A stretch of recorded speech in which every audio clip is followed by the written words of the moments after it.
Nah, kita perlu tahu di saat kita hadir, kita hendak ke kamar mandi, terus pingin berwudu, kita perlu tahu wudu itu prakteknya kayak gimana. Wudu itu adalah sesuatu yang kita lakukan yang digunakan untuk menghilangkan hadas kecil atau raf'ul hadas, yang kita lakukan dengan tata cara yang telah diketahui, mulai dari membasuh muka, tangan-tangan, sebagian kepala dan kaki, dan diawali oleh niat. Nah, perlu diketahui niat itu adalah sesuatu yang tempatnya ada di dalam hati, sesuatu yang tempatnya ada di dalam hati. Prakteknya di saat kita berwudu ini biasanya merupakan suatu kebiasaan yang kita lakukan, itu membaca niat dengan dilafadzkan, iya kan? Ada beberapa orang yang membacanya itu dilafadzkan terlebih dahulu, itu baik, sebab disampaikan dalam kitab fikih, melafalkan niat itu dapat membuat kita lebih mantap terhadap kerentak di dalam hati, membuat kita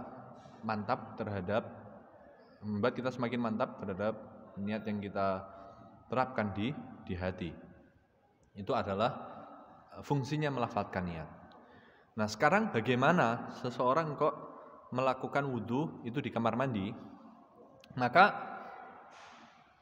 di saat kita berwudu tentu di sini yang dibaca itu nawaitul wudu'a li raf'il hadasil asghari lillahi ta'ala. Itu memuat sebuah lafdzul jalalah di sana. Maka untuk cari amannya agar istilahnya kita tidak melafadzkan lafdzul jalalah di kamar mandi, kita cukup melafalkan niat itu di dalam hati saja. Cukup dilafalkan di dalam hati. Di kamar mandi yang ada WC-nya ataupun pokoknya kamar mandi itu cukup dilafadzkan ke dalam hati. Tidak perlu kita ucapkan. Baiknya seperti itu. Cuman apakah sampai ke taraf haram? Tidak. Kalau misal kita mengucapkan, apakah sampai taraf haram? Tidak. Tapi kurang baik. Kita membaca niatnya cukup di dalam hati. Di kamar mandi kita tinggal mengambil air, terus langsung diusapkan ke wajah sambil kerentak di dalam hati niat wudu lirafil hadasil asghari fardhu lillahi ta'ala, seperti itu. Nah, itu untuk panduan wudu di kamar mandi. Namun ya yang perlu dipahami, melafalkan niat itu bukanlah suatu kewajiban. Termasuk diantaranya saat kita hendak sholat, kita nggak perlu sebenarnya bilang sholli fardhol maghribi salasa rakaatin, pakai mulut nggak perlu. Soalnya niat itu tempatnya adalah di dalam hati. Melafalkan niat itu hukumnya sunnah agar memantapkan sesuatu di dalam hati. Apakah dengan kita tidak melafalkan niat sholatnya tidak sah? Tetap sah. Soalnya niat yang sesungguhnya itu yang ada di dalam hati. Kita kerentak untuk menunaikan sholat, kita kerentak untuk menunaikan wudu, itulah niat, itulah niat. Kerentak di dalam hati sambil pertama kali membasuh muka, itu merupakan niat yang sesungguhnya. Jadi menjawab pertanyaan apakah boleh wudu di dalam jadi yang ada WC-nya, sangat-sangat boleh, asalkan kita memperhatikan terhadap kolahnya berapa. Nah, ini tips buat teman-teman semuanya ada di sini.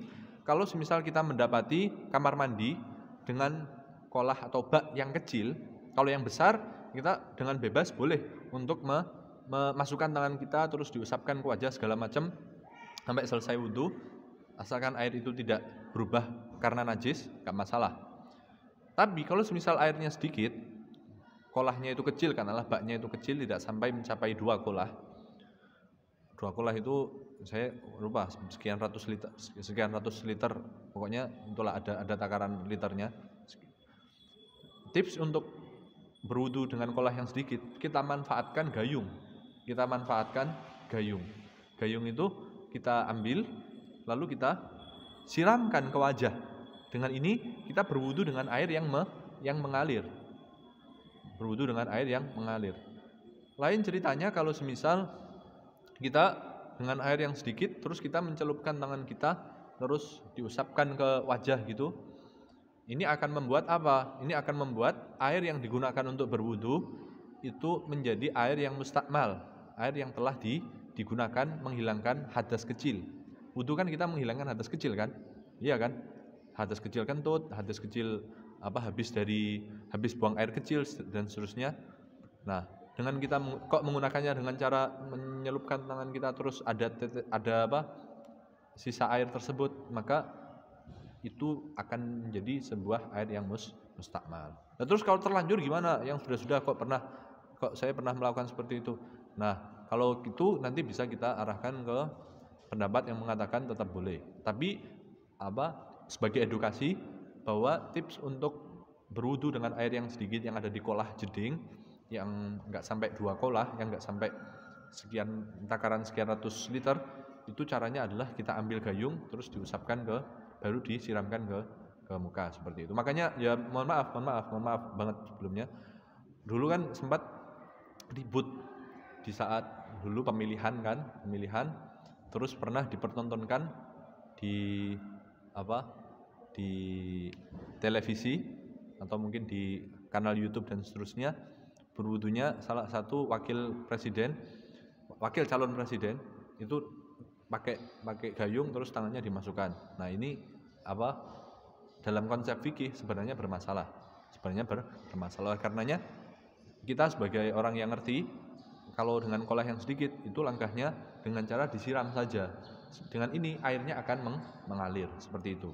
Nah, singkatnya seperti itu ya jawabannya ya. Untuk menanggapi pertanyaan yang kedua, majelis dzikir keutamaannya ada 5, yang disebutkan baru 3. Saya rasa tadi saya malah nggak menyebutkan 5-5-nya, saya rasa cuman menyampaikan majelis dzikir gitu. Tapi nggak apa-apa, kita sampaikan tentang keutamaan majelis dzikir. Dalam hal ini majelis keilmuan bisalah, majelis ilmuwan, atau mungkin majelis tahlil ya, majelis tahlil. Kalau majelis tahlil tadi saya sampaikan, majelis tahlil merupakan majelis dzikir, kita akan mendapatkan keutamaan.